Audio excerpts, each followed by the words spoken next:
Hi, Tony here. Now, I've been able to spend a few weeks riding the BMW R1300GS, so I thought I'd share with you 5 things I love about the bike and a few things I'm not so keen on.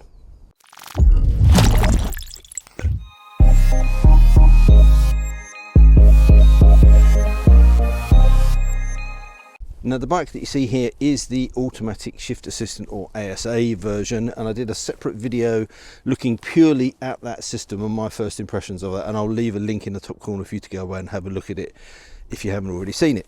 So the aim of this video is to really ignore that it's the ASA version and just concentrate on the R1300GS itself. Let's start with comfort, which I think really on this type of bike is a prerequisite, but BMW have nailed it with the R1300GS. It's a bike that I feel instantly comfortable on, and although I've not had the opportunity to do any tours, for example, based on the all-day rides that I have done, it's a nice place to be. Ergonomically, with me at 5'10" with a 32-inch inside leg, the standard setup works very well indeed. There's a comfortable reach to the bars, and the hand, bum, feet triangle offers a very relaxed riding position. The seat has ample padding and offers a supportive perch, but of course this is the trophy model, so that means it comes as standard with the comfort seat. Overall comfort is very good on this bike, which to be honest is something you would expect, but I have to say that so far the R1300 has delivered on all counts with regards to that part of riding. Now, another element of that comfort is the actual physical size of the bike. Now, don't get me wrong, it is still a big bike weighing in at 240 kilos, but compared to the R1250, it feels more compact, lighter, which it is, and slimmer. It's definitely less imposing, and for newer riders, less intimidating, and overall it just feels more nimble and sprightly.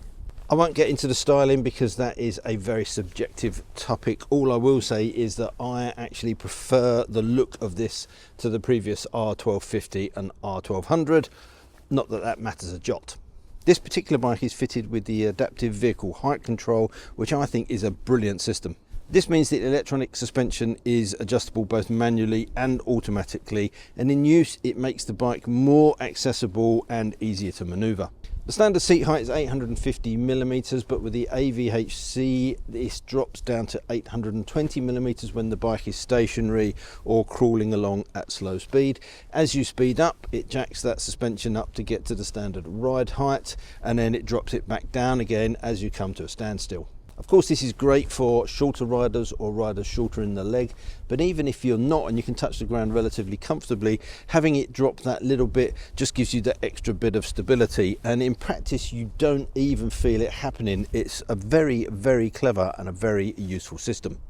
The other benefit is that with the ignition switched on, as you lower the centre stand, the bike automatically preloads the rear, raising it and making it very easy to get up on the stand. Whilst on the subject of gadgets, this also has the electronic windscreen option. Now, as a rider, I'm not personally that bothered about electric screens. As long as it's easy to adjust, that's fine by me. Electric screens generally add more weight, more cost and more complexity. Now, of course, this is pretty slick when it goes up, but it's the actual coverage and protection that this screen offers that is really impressive. Compared to the 1250, the screen's more upright when fully extended, but it's also a little bit narrower. However, the combination of this upright stance and the added deflectors means that for me it's a much more efficient screen, and it allows for comfortable visor up riding at motorway speeds. Number 4 on my list is the radar cruise control. Now, I will caveat that by saying that I don't very often use cruise control, but from the comments that I see on videos on my channel, I know that it is a very important element for a lot of riders. The fact that ACC systems like this one can be left on and will vary automatically between the set speed that you input and the speed of the traffic around you, it means that I've found I've actually used this more than I thought I would. The blind spot detection is excellent with very clear orange lights in the mirrors. There's no substitute for a lifesaver shoulder check, but having that little bit of extra help is really good. And finally, number 5 on my list of things I love about this bike is a very small and quite minor feature, but I think more bikes should have it, and it's this little cubby. It's designed to store your phone and offers an inbuilt charging cable, and it's perfect for that.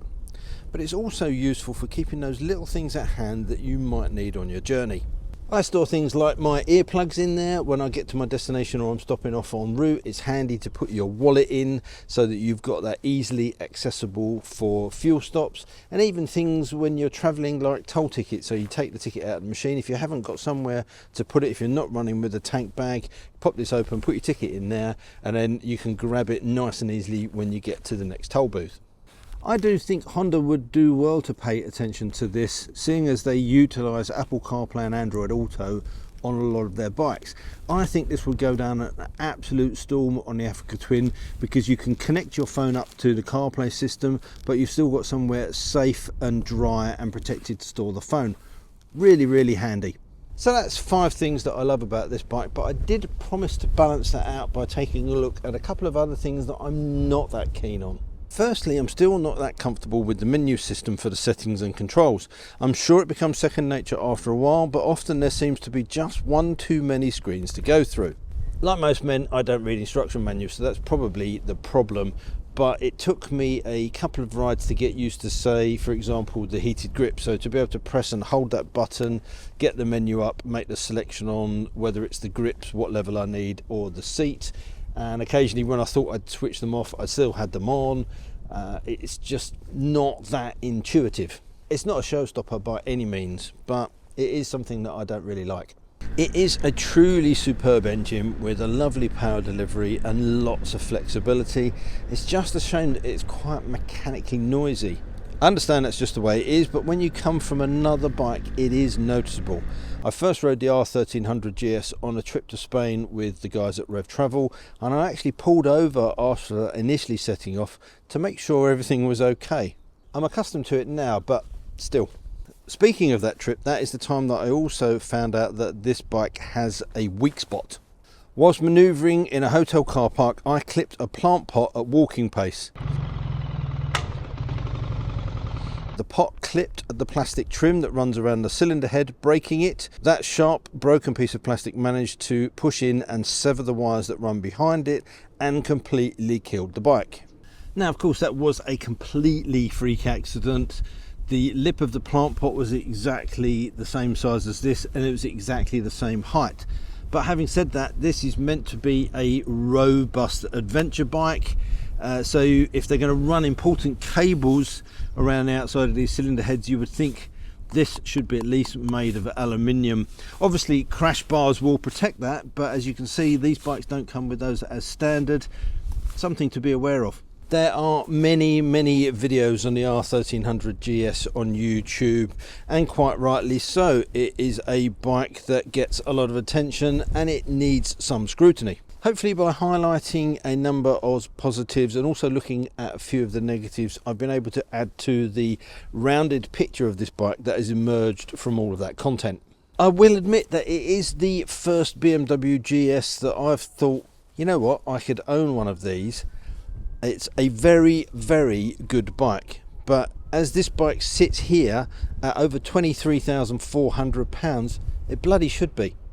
I'd love to hear your thoughts on this as an owner or a prospective owner, and if you've got any questions, obviously just let me know in the comment section down below. And all that leaves me to say is thanks for watching, take care, ride safe, and I'll see you soon. Bye.